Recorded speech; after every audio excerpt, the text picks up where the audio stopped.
গতকাল ছিল ছেলের এক বন্ধুর বার্থডে, তো বিকেল থেকেই রেডি হয়ে রয়েছে কখন যাবে। তাই আমরা চলে এসেছি, দেখো সন্ধ্যা হতে না হতেই দোকানে। এখানে এসে তো বন্ধুর জন্য কী গিফট নেবে ডিসাইড করতে পারছে না, 3-4 ধরনের খেলনা ডিসাইড মানে পছন্দ করেছে। তারপর সেগুলো প্যাক করে নিয়ে চলে এসেছি সোজা জন্মদিন বাড়ি। ওর বন্ধুর নাম হচ্ছে শিবম, তো শিবমের আজকে বার্থডে।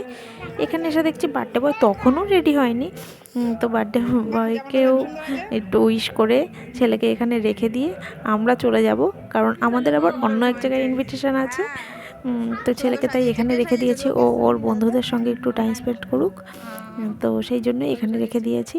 তো 2 ঘন্টা পর ছেলেকে নিয়ে এসেছি, আর ওর মুখেই শুনে নাও কী কী খেয়ে এসেছে।